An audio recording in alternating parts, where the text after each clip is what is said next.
الحمد للہ وکفا وسلام علی عبادہ الذین اصطفیٰ اما بعد۔ اللہ تعالی نے وہی اپنی سنت قدیمہ جو مخلوق کے بارے میں رہی ہے اسے نافذ فرمایا، اور وقت پورا ہوا اور حضرت رسالت مآب صلی اللہ علیہ وسلم اس ظاہر کی دنیا سے حجاب فرما گئے۔ خلافت راشدہ کا دور شروع ہوا اور ہم اہل السنہ بنیادی طور پر یہ عقیدہ اور اس کے دلائل رکھتے ہیں، اور ہمارے ایمان کا یہ حصہ ہے کہ نبوت کے جو فرائض تھے حضرت صلی اللہ علیہ وسلم کے بعد عملاً خلافت راشدہ نے اسے پورا کیا۔ یہ خلافت راشدہ کا 30 سالہ دور 30 ایئرس، یہ سب رسول اللہ صلی اللہ علیہ وسلم کی فریضہ نبوت کی تکمیل تھی، اور اللہ نے اس خلافت راشدہ کو قائم کیا، اور قیامت تک کے لیے نہ صرف یہ کہ نصوص کی تنفیذ، جو چیزیں کتاب و سنت میں قطعی اور حتمی طور پر طے کر دی گئی ہیں، نہ یہ کہ ان کو نافذ کرنا، بلکہ اجتہاد تک کی بنیادیں اس دور میں پڑ گئیں۔ اور خلافت نے کئی مرتبہ یہ کہا کہ یہ میرا فیصلہ ہے، اور شورا اس وقت موجود تھی، صحابہ رضی اللہ عنہ کی اکثریت موجود تھی، اور انہوں نے کہا کہ یہ ہمارا فیصلہ ہے، یہ میرا فیصلہ ہے، اور لوگوں اگر یہ ٹھیک ہے تو اللہ کی رضا اور اللہ کی منشا کے مطابق ہو گیا، یعنی اللہ اس پہ اجر دے گا، اور اگر یہ شریعت کے خلاف ہے تو اللہ مجھ سے درگزر فرمائے۔ اس لیے اس وقت یہ مسئلہ زور و شور سے اٹھا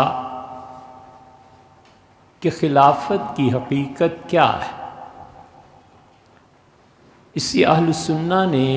اپنی بات طے کی، اور انہوں نے کہا خلافت راشدہ اصل میں یہ تکملہ ہے اس نبوت کا جو رسول اللہ صلی اللہ علیہ وسلم کو عطا کی گئی تھی، لیکن عملاً اس کو کسی زمین پر نافذ کرنے کا موقع نہیں ہوا۔ ازالۃ الخفاء عن خلافت الخلفاء، یہ حضرت شاہ ولی اللہ رحمۃ اللہ علیہ کی کتاب ہے، اور شاہ ولی اللہ رحمۃ اللہ علیہ نے یہ کتاب اس زمانے میں لکھی جب ایران کا انقلاب پوری طرح اپنی جڑیں پکڑ چکا تھا، اور انقلاب جب برپا ہوتا ہے تو کچھ چیزیں اس کے لوازمات میں سے ہیں۔ اس انقلاب کے پاؤں جم جائیں، انقلاب لانے والوں کی جو پہلی صف تھی اس کا قتل عام ہو جائے، پھر اس کے بعد دوسری صف جو ہے وہ پہلی کی جگہ لے کے انقلاب کے مقاصد کے لیے کام کرے، اور پھر اس انقلاب کو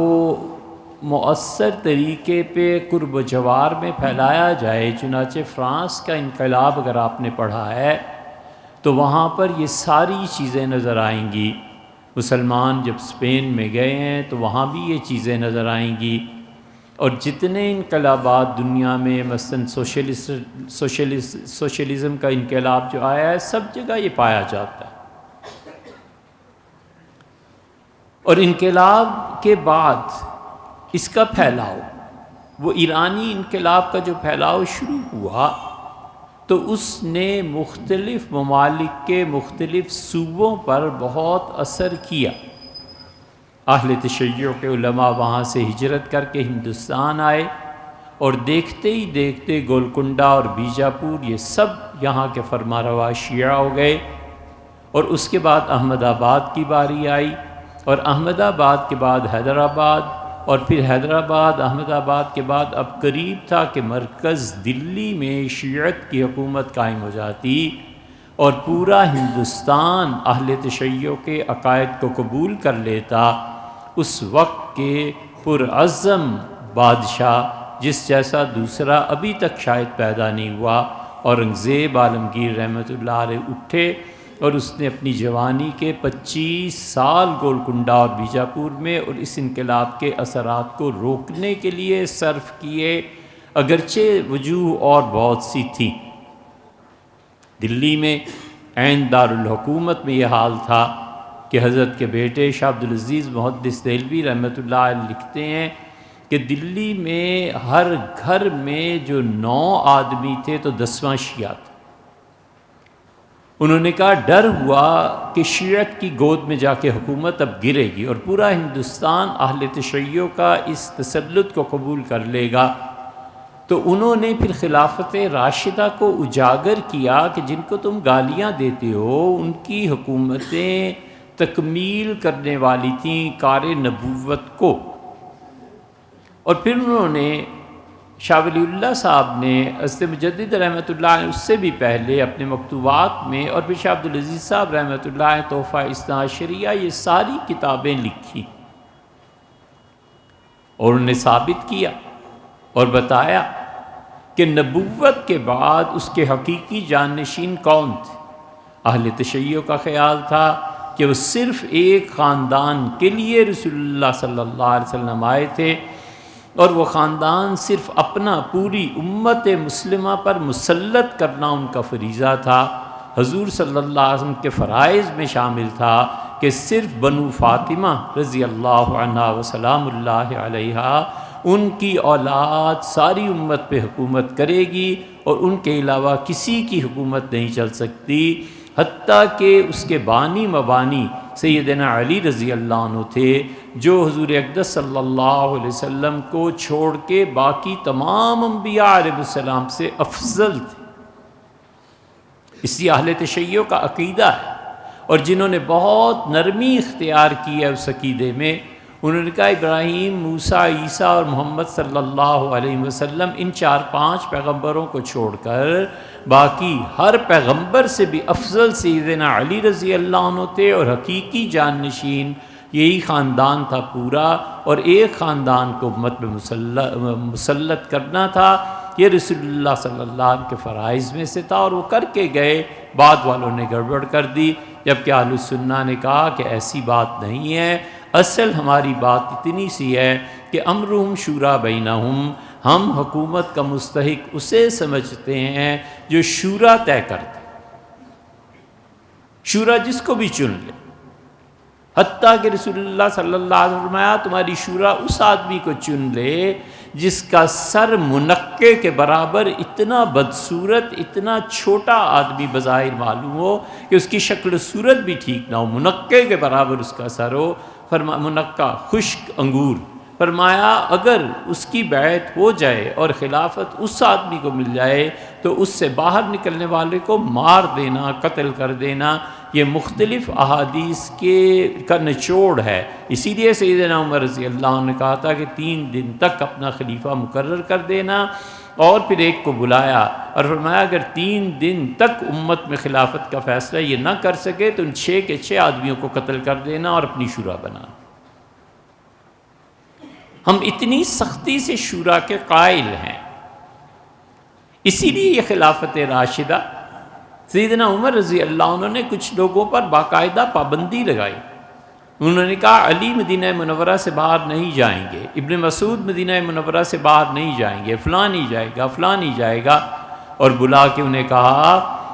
کہ میں تم پہ سفر کی پابندیاں ایسے نہیں لگا رہا، مسئلہ یہ ہے کہ علاقے فتح ہوتے چلے جا رہے ہیں، ملک بڑھتا چلا جا رہا ہے، فتوحات کی ہر دن مجھے اطلاعات مل رہی ہیں اور نئے نئے مسائل اٹھ رہے ہیں اس میری حکومت میں، اس میری خلافت کے دور میں اکیلا فتوے کی ذمہ داری نہیں لے سکتا، لا بد منو، یہ ضروری ہے کہ تم لوگ میرے فتوے پہ نظر ثانی کرو، میرے ساتھ بیٹھو، ہم امت کے نئے سے نئے مسائل کو حل کریں، اور تم جیسا صاحب علم اگر دور جا بیٹھے گا تو پھر میں کیا کروں گا؟ حتیٰ کہ ایک مسئلہ پیش ہوا اور سیدنا عمر رضی اللہ عنہ نے پوچھا کہ علی کہاں ہیں، وہ اس پہ فتویٰ دیں، کہا گیا کہ علی کہیں گئے ہوئے ہیں، تو حضرت عمر رضی اللہ عنہ بے اختیار اپنی ران پہ ہاتھ مارنے لگے اور فرمایا قضیۃ ولا ابو الحسن رہا، حسن کے والد موجود نہیں ہیں، اتنا مشکل مسئلہ ہے، کون حل کرے اس کو؟ یہ مزاج تھا خلافت راشدہ کا۔ اسی لیے سیدنا عمر رضی اللہ عنہ جب اجتہاد کے ذریعے نئے نئے مسائل کا حل اور شورا نے دینا شروع کیا تو ایک موقع ایسا آیا جب سیدنا عمر رضی اللہ عنہ نے خود سے اس سوال کو اٹھایا اور انہوں نے کہا لوگو یہ بتاؤ کہ میں خلیفہ ہوں یا میں بادشاہ ہوں؟ پھر چپ ہو گئے، کہا اس کا رسپانس چاہیے، عوام کا رد عمل چاہیے، میں کہیں خلیفہ کی بجائے بادشاہ تو نہیں بن گیا۔ اور پھر انہوں نے فرمایا دوسرے موقع پہ کہ میں بادشاہت کو ناپسند کرتا ہوں اور میں چاہتا ہوں کہ مسلمانوں کی حکومت خلافت کے ذریعے، لوگوں کے انتخاب کے ذریعے، اس ذریعے سے قائم ہو، شورا اپنا امیر منتخب کرے۔ اور پھر اس کی متعدد مثالیں ہمیں خود بھی ملتی ہیں۔ ام المومنین سے عائشہ رضی اللہ عنہ فرماتی تھیں کہ اگر خلافت صرف ایک شخص کو دے جانی ہوتی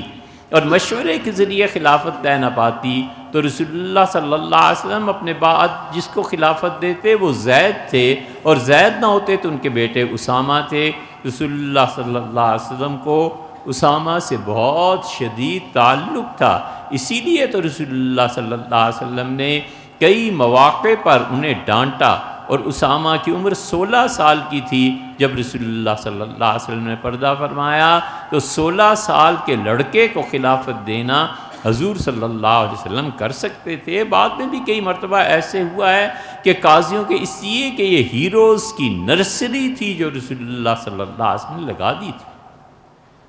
وہ جانتے تھے کہ کون کس درجے کا اور کس اہلیت کا اور کس چیز کے قابل۔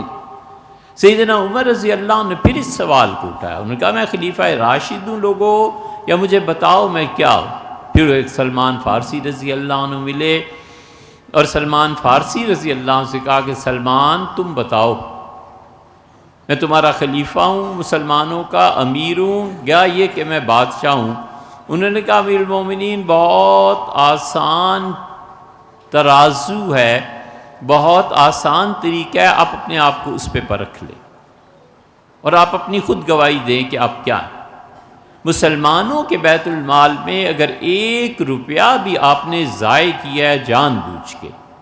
یا 1 روپیہ بھی اپنے ذاتی مصارف میں آپ نے خرچ کر لیا ہے، یا اسے ضائع کر دیا ہے، یا پھر اسے ناجائز دے دیا ہے، تو اس دن سے آپ ہمارے خلیفہ نہیں رہے، آپ بادشاہ۔ یہ کرائیٹیریا تھا جس پہ انہوں نے رکھا تھا، اور یہ وہ چیز تھی جو خلافت راشدہ میں مالی امور کے سلسلے میں تھی کہ حکومتیں جتنا کچھ خرچ کریں گی وہ اپنے پبلک کے سامنے جواب دے ہیں، ایک پائی کی گڑبڑ نہیں ہو سکتی، حتیٰ کہ غیر مسلموں سے مدد لینی پڑی تو اس روح کو قائم رکھنے کے لیے سیدنا عمر رضی اللہ عنہ نے یہ بات کی۔ اور عمر بن العاص رضی اللہ عنہ نے خط لکھا اور کہا امیر المومنین مصر فتح ہوا ہے، اور یہاں پر ایک ایسا شخص میں نے دیکھا جو پوری مملکت کا حساب کرتا ہے، اور پورے سال کے آخر پہ وہ پیش کرتا ہے خلیفہ جو بھی حکمران ہے کہ اس سال کیا ملک میں ترقی ہوئی، کیا فائدہ، اکاؤنٹنٹ جنرل جسے اب آپ کہتے ہیں، اسے کہا وہ ایک ایک چیز بتاتا ہے، اس کا کچھ کرنا ہے۔ حضرت عمر رضی اللہ عنہ لکھا اس عیسائی آدمی کو فوراً میرے پاس بھیجو، میں سب سے زیادہ ضرورت مند ہوں اس بات کا کہ میری مملکت کا حساب کیا جائے اور دیکھا جائے کہ کتنا ہم نے خرچ کیا اور کتنی ہماری آمدن ہے۔ چنانچہ وہ بھیجا گیا اور حضرت عمر رضی اللہ عنہ نے باقاعدہ تنخواہوں کا انتظام، باقاعدہ یہ چیزیں، اور اس نے سب سے پہلا نام لکھا کہ ملک میں تنخواہ کس کس کو ملنی چاہیے۔ سیدنا عمر رضی اللہ عنہ کا نام لکھا تو وہ خود تشریف لائے۔ جب انہوں نے شروع کیا پڑھنا کہ وہ بڑی لمبی تحریریں تھیں ان کی، تو حضرت عمر رضی اللہ عنہ نے کہا بہت غلط لکھا۔ ان کا معیار میں نہیں ہوں، میری خلافت نہیں ہے، معیار حضور صلی اللہ علیہ وسلم ہے۔ نبی کریم صلی اللہ علیہ وسلم کا سب سے زیادہ جس سے تعلق تھا، پہلے بس وہ لکھو، ہم اس کی تنخواہ مقرر کریں گے۔ نبی کریم صلی اللہ علیہ وسلم سے چلو، یہ سیدنا عمر رضی اللہ عنہ کی رسول اللہ صلی اللہ علیہ وسلم سے محبت تھی کہ انہوں نے اپنی اطاعت، اپنی معیشت، اپنی ساری چیزوں کی بنیاد حضرت صلی اللہ علیہ وسلم رکھی۔ انہیں اتنی شدید محبت تھی رسول اللہ صلی اللہ علیہ وسلم سے۔ عبد الرحمن ابن عوف کہتے ہیں ایک رات کو جا رہے تھے ہم اور ایک بستی دیکھی، ایک عورت چرخہ کاٹ رہی تھی۔ سیدنا عمر رضی اللہ عنہ کو آواز آئی اور خاموشی سے مجھے بھی خاموش کر کے سننے لگے کہ عورت کیا کہتی ہے۔ عورت چکی پیس رہی تھی اور وہ اشعار پڑھ رہی تھی، اور اس نے کہا اللہ کبھی وہ دن بھی آئے گا کہ کسی گھر میں اور محمد صلی اللہ علیہ وسلم جنت میں جمع ہو جائیں۔ سیدنا عمر رضی اللہ عنہ ہچکیاں لے کے رو پڑے اور فرمایا بس کر، اور آئے اور 20 دن بیمار لیٹے رہے۔ لوگوں نے کہا امیر المومنین کو کیا ہو گیا ہے؟ عبد الرحمن کہتے تھے میں جانتا ہوں کہ انہیں رسول اللہ صلی اللہ علیہ وسلم کے ساتھ ان کی رفاقتیں، ان کی محبتیں، ان کی ڈانٹ، یہ سب چیزیں یاد آئیں، اور 20 دن وہ چارپائی سے نہیں اٹھ سکے اس محبت میں جو انہیں رسول اللہ صلی اللہ علیہ وسلم سے۔ جتنے کرائیٹیریاز مقرر کیے ہیں خلافت راشدہ نے، وہ آج بھی قائم۔ آج بھی اگر کوئی شخص 1 روپے کی گڑبڑ سرکار کے مال میں کرتا ہے تو اس کا اعتبار ساقط ہے۔ اسی لیے اس خلافت راشدہ کو لوٹانے کے لیے ہر دور میں کوششیں ہوتی رہیں، اور اس ہر دور میں کوششوں میں اورنگزیب عالمگیر بھی تھے۔ اورنگزیب عالمگیر نے جو کچھ اپنی سلطنت میں کیا تھا، حکومت برطانیہ نے جو کچھ اس پہ لکھا ہے، آپ جائیں اس ریکارڈ کو نکالیں اور کھنگالیں۔ اب ہندو بھی لکھ رہے ہیں، اب گوروں کو خیال آیا ہے، ان کی کتابیں مارکیٹ میں اللہ کا شکر ہے آنا شروع ہوئی ہیں کہ ہم نے ہندوستان پہ بڑا ظلم کیا۔ 30 کروڑ پاؤنڈ 30 کروڑ پاؤنڈ برطانیہ کے ہر سال ہندوستان سے وہاں برطانیہ منتقل ہوتے تھے، اور جب ہندوستان میں کہیں قحط پڑا، کہیں غربت زیادہ ہوئی، تو وہی رقم جو بھیجی تھی گوروں نے انگلینڈ میں 5% سود پہ پھر ہندوستان آتی تھی۔ آئندہ سے ہندوستان اس کے پیسے بھی ادا کرتا تھا، اصل زر بھی اور سود بھی۔ اور انگریزوں نے ریلوے کا نظام جاری کیا، اور انہوں نے لکھا کہ ریلوے کی ساری آمدن میں ہندوستانیوں کا کوئی حصہ نہیں ہے، جتنا نفع بھی ہوگا یہ سب کا سب حکومت برطانیہ کے پاس بھیجا جائے گا۔ لمبی فہرست ہے کہ انہوں نے کتنا پیسہ یہاں سے لوٹا اور برطانیہ میں گیا، اور اس کا جو نقصان ہوا وہ آج تک پورا نہیں ہو سکا۔ یہ کوہ نور تو ایک علامت تھی، اصل میں تو وہ لوٹ مار جو انہوں نے مچائی تھی، نتیجہ اس کا یہ نکلا۔ کہاں اورنگزیب عالمگیر رحمۃ اللہ علیہ کی سلطنت، جس میں انہوں نے خود اپنے قلم سے تحریر فرمایا کہ 10 کروڑ تولے میری حکومت کی آمدن ہے، اور میرے بچوں خزانے کا حساب یہ ہے۔ وفات سے کچھ عرصہ پہلے لکھا کہ 10 کروڑ تولے سونا ہمارے ہاں جو وصول ہوتا ہے بغیر ظلم کے، یہ ہے، میں اتنی بڑی سلطنت دنیا میں چھوڑ کے جا رہا ہوں۔ اور اسی لیے اس خلافت راشدہ میں جب تغیرات واقع ہوئے تو پہلا شخص جس نے یہ لفظ استعمال کیا حضرت معاویہ رضی اللہ عنہ کے ہاں آئے، اور وہ سعد رضی اللہ عنہ تھے۔ سعد رضی اللہ عنہ کو کون چیلنج کر سکتا تھا؟ وہ بدری تھے۔ سعد رضی اللہ عنہ کو حضور صلی اللہ علیہ وسلم نے جنت کی بشارت دی تھی۔ سعد کو کہا تھا کہ فدا کا امی و ابی محمد صلی اللہ علیہ وسلم کے ماں باپ قربان سعد پہ حضور صلی اللہ علیہ وسلم نے انہیں بڑا مقام دیا تھا۔ سعد پہلے شخص ہیں جن کا سلام علیکہ ایھا الملک، بادشاہ سلامت، اللہ کی سلامتی ہو۔ حضرت معاویہ رضی اللہ عنہ نے کہا کیا میں خلیفہ نہیں ہوں؟ انہوں نے کہا بالکل آپ خلیفہ نہیں ہیں، جس طریقے پہ آ کے آپ نے حکومت سنبھالی ہے بلا خلافت راشدہ یہ ہوتی ہے۔ اسی لیے یہ جتنے لوگ بھی سیدنا معاویہ رضی اللہ عنہ کی حد سے زیادہ تعظیم کرتے ہیں، نہیں کرنی چاہیے، اتنی نہیں جتنی اب لوگ پیچھے پڑ گئے ہیں کہ سیدنا علی رضی اللہ عنہ کو برا کہو تب جا کر سنی بنو، والعیاذ باللہ یہ بات نہیں ہے بھیا، آپ کدھر چل پڑے؟